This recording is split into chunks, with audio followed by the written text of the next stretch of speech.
Okay, so welcome back, folks. In this batch, we're going to see what happens if we recreate the Battle of the Bulge in War of Dots.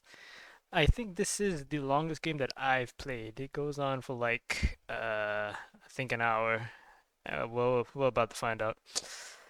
So, it's pure attrition for the first hour. That's basically what happens.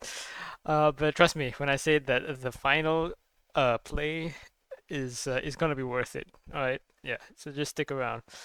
Let me see if I can boost the speed ups. Yeah, okay, that's the maximum that we have right here. So we initiate an offensive in the center. He initiates an offensive in the north. We have the advantage of armor in the center. We have more tanks there. He has more tanks in the north. I think the only difference of one though. He's got four. Oh no, difference of two. So he's got double the amount of tanks in the north. I've got two extra tanks in the center. So I go for a full tank build. You just try to spam as many tanks as possible, and then it just comes down to cycling as many units as we can into the center. At the same time, we've got to try to hold out in the north. Since he's the one attacking in the north, we have the advantage of, taking our time, getting the reserves back in and cycled onto the front there. But it's he's double the number of tanks. It's just a little bit too much. So that flank there is going to collapse. Now in the center, we don't make much progress.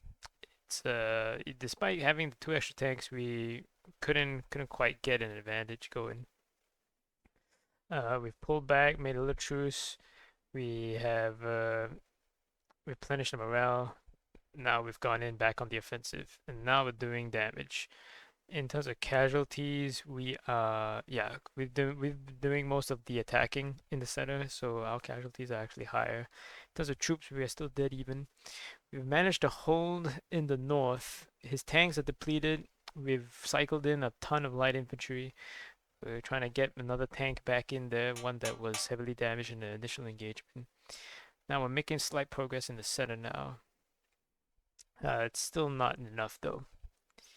Nope. So in terms of eco, yeah, we're building lots of tanks. He too is building tanks, but for the beginning here, I have the slight advantage. I think.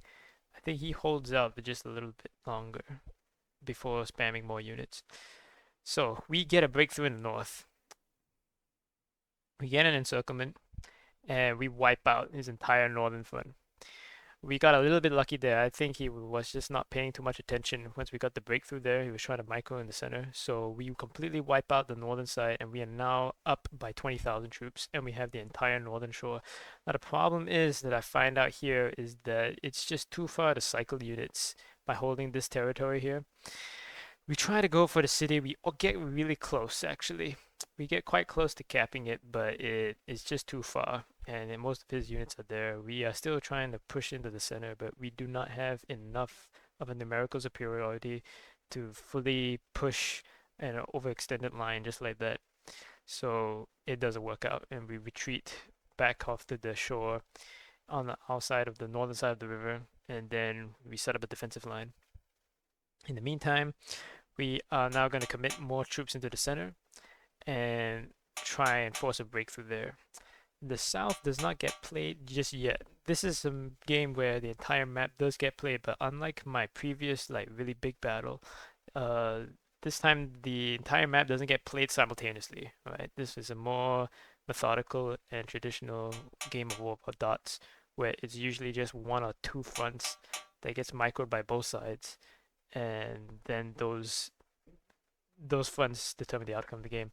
However, I'm not interested in trying to play the full methodical game. I always like to maneuver, so I've concentrated into the south here, a task force, a new tank corps in the south, and we're gonna try and push for his capital. We have a numerical advantage. We're gonna also go for an amphibious assault as well. So I've got to withdraw my light infantry to shift around my tanks. I've got three light infantry going into the boats, and then we're going straight for it. We're pushing as hard as we can. See if we can get to his capital. There's no point in trying to land the troops now. If we redo that, we're just gonna be out of supply. My mistake here is that I mistimed the whole offensive basically. If I had stopped and not sent the boats first, I could have uh, maintained the element of surprise, and I probably would have been able to have sniped this capital. But yeah, it's my fault on that part. And now we have overextended, and we're gonna take a lot of losses here. So this entire enable invasion actually does fail. I should have just pulled out the moment that I saw that his reinforcements were coming in through here. We did not have enough power to really get the city. Now we break the encirclement, we get the tanks out. Well, we get almost all the tanks out. One of them gets left behind. There's a holding action to cover the retreat.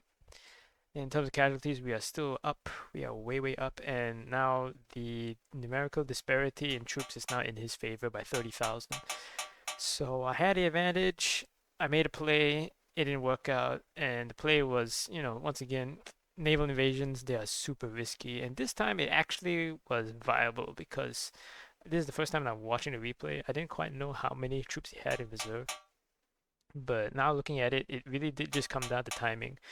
If I had just kept the light infantry and the boats on my shore just a few seconds longer and waited for my tanks to make the breakthrough and then send in the boats, I think I would have been able to get it because he was oblivious to the encirclement. He was not paying attention there. So there's that. But then of course that entire play-by-play analysis that I've just given, it basically came down to his ability to be situationally aware in the micro once it occurred. So if we take that away and say that the reaction time was equal on both sides, yeah, I don't think it would have worked. It still would have been very much in his favor. So anyway, we try an incursion in the north across the river. We get repelled. Now I'm gonna try push into the northern plains here because it's the part that I've had the most success so far. We're still trying to cycle troops down to the south. Just trying to see if we can, get a breakthrough, but it doesn't work out. And now his numerical advantage is playing into his favor. We deploy two troops onto the north side. Looking at his deployment here, probably should have just pulled that last light infantry back to the front. But it is what it is, fog of war. I prefer to be on the safe side and keep something there. We do not get another breakthrough or get anywhere close to his capital. That was the one play that I made for that front, and there's that. So we're boosting our economy, but his economy is in a far better position. You can see his funds is almost 5 times as ours. In terms of troops, we have almost equalized. He has 10,000 in his favor. And now the attrition battle continues in the center. I am now going to try and maneuver a new task force to the north side. So we shift it from the south, we'll go into the north. Like I said, I like to maneuver a lot, so I'm shifting guys around all over the place. We give up the center, and right now my plan is simple. We're going to try probe the north, see what he has, and then we're going to try draw him into a battle into the center. Bring him closer to our cities. That way it's much easier for us to force an encirclement. I'm pretty sure that I have more light infantry, which is just by judging by how many tanks he had been cycling in the center. I figured that I think I have the edge in light infantry, and I kind of do. I kind of do. And at one point, I do shift production to light infantry, and this is going to come in clutch. So at the beginning, I was going full tanks. As the battle was continuing, I then shifted a little bit here and there. And what happens here that's interesting is that it's my light infantry is going to come in clutch for the final play that I'm going to make. And I think this slight shift into light infantry kind of like helped me out there. I didn't know, obviously, like in my previous game, the Schlieffen plan game, I didn't know that some of the decisions that I was making in the middle of the game would end up being like, coming clutch at the final. This is one of those decisions which I did not know what the end game was going to look like, but a decision I made basically did come in clutch for the final play. So he's committed everything to the front. He's completely depleted on health, but he's doing a good job of cycling his units for the morale.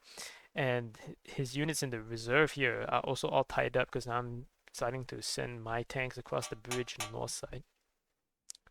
Um, Now he's beginning to cycle all these units from his cities, and Yeah, it's his economy that comes in clutch here. You can see that he is 700 um, positive, and I have nothing. I have no more reserves to commit now.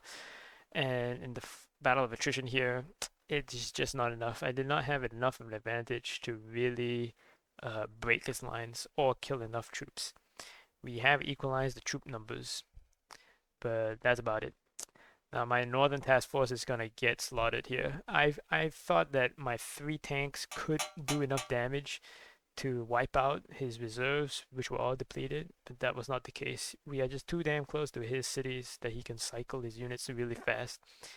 And once again, we have no cycling capabilities on this far north. To go, we have to go across the bridge, then go the long route around, and that's the only way we can cycle. And I don't actually have enough tanks to cycle. I should have pulled this out like much earlier, and I should have taken the time to just leave one of these tanks to be the holding action. Um, oh, actually, it did pull out. I thought I lost all 3. I managed to get 2 out of 3 tanks out. Okay, yeah, fair enough. We're still trying to push into the center. There's no point in trying to push the center now. It's just we're too close to his supply lines, and of course, at the time, I didn't know that his economy is in a slightly better shape. So there's that. We've managed to equalize our troops. Actually, we're slightly ahead, and our eco is now ahead. Uh, I was not paying too much attention to this at this point. I was just going under the assumption that he already had like far more, and I'm just trying to focus my micro on the center operations here. I think if I had paid a little bit more attention to the troop disparity in the funds, it would have been better to have pulled back about 3 minutes ago. Should have been better to pull back, reset the line, and then recover our forces. But misplay by me. Of course, during the match, these are information that you can tell once you have the HUD up. The funds and the troops and the casualties, they're not hidden, so you can see and you should be able to gauge these things. But I'm just not wasn't paying too much attention. So in the south, we've been pushed back, and he overextends. He loses a whole tank in that. I deploy line infantry trying to cut him off, but once I see that he's retreating, I pull it back. So I think that there was just a mistake on micro. He's trying to micro the center as well as the south, and he just couldn't quite handle it. So he's about the same skill level as me in terms of micro. There's only so many things that I can handle, and he's about the same. So he pulls back to his frontline city. I commit everything over to the shoreline here. And basically, it was a mistake. He's already up by 20,000 troops. My eco is higher, but it takes time to build the troops and then put them off in the front line. I really should be pulling back by now, but it's not to be. And it's about here that I make a really big mistake. I think it's this battle. It might be this battle or the next one. Um, but I'm gonna lose a lot of troops, and I'm not gonna gain too much out of it. It's what's gonna happen. So we're committing all our forces to the front. We're gonna try and make for a push. Um, as I said, if I was paying a little bit more attention to the situation as it was, I should not be making this push. I have enough information to tell me that this is a bad idea, but it just did not occur to me at the time.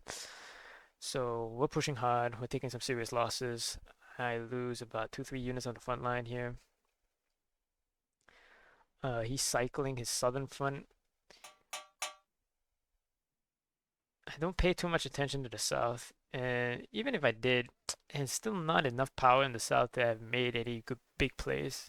I would need to shift my reserves down south to try and make a breakthrough and make a play for his capital again, which is not happening right now because I'm fully committed into the center.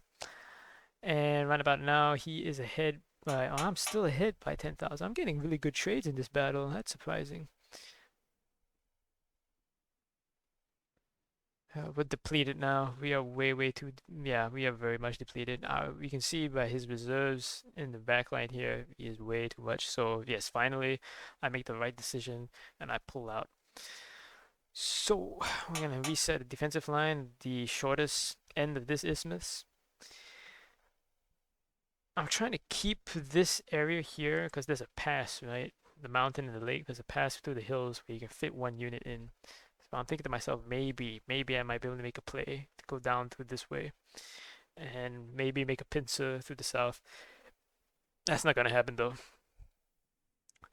I see that he's amassing his forces again, so I commit more forces to the northern shore just to be safe. If he fully pushes the north, there's not much I can do. But as we saw in the previous engagement, not the previous engagement, but the very early engagement, the northern shore is like, very difficult to fight over because there's only one bridge on each side.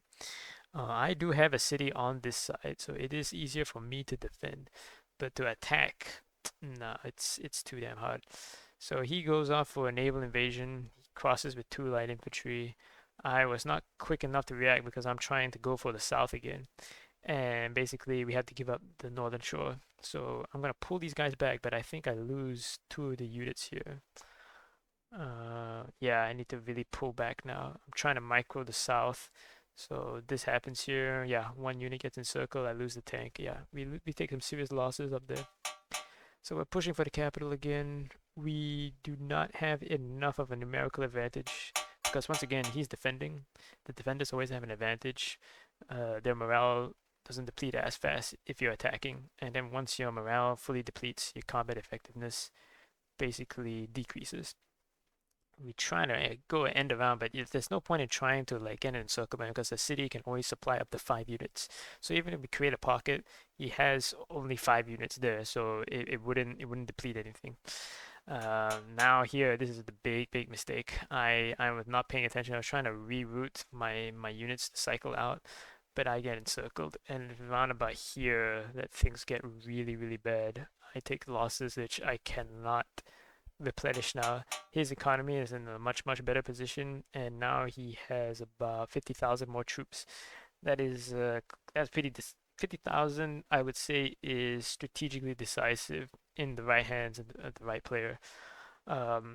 And spoiler alert, this is a trend that's gonna continue until the end of the game. We're not gonna be able to recover our numerical advantage anymore. I try to make a push in the center because I know that he's committed a lot of forces in the south. But once again, I do not have enough combat power in the north to make any plays. This one here was a Hail Mary play because I saw that his unit was it was a fresh unit that he deployed. So I just suicided YOLO, 1 light infantry, see if I could cap it. Didn't work out.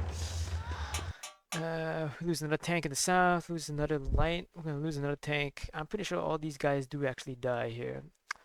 Once I see this collapsing and I see that I can't make any plays, I pull back the line. I lose another tank. We are now in a very bad position. We have 120,000 troops difference.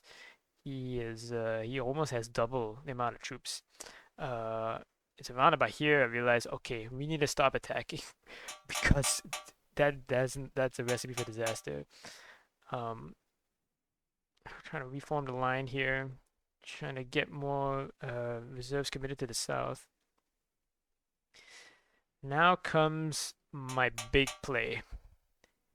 I said it was going to be worth it. Trust me, it's going to be worth it. I can't be in the offensive anymore. He outnumbers me almost 2 to 1. I'm now trying to build light infantry to replenish my light infantry forces.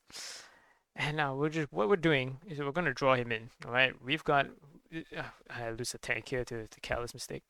We're going to draw him in. We've got 1, 2, 3 cities, but it's mainly these 2 cities in the center which are going to be coming clutch. They've got massive power projection. I've committed 3 full tanks, well, 3 kind of full tanks to my capital. Got another 2 in reserve here. I'm going to keep them as like actually, you know what? Let me just slow it down here.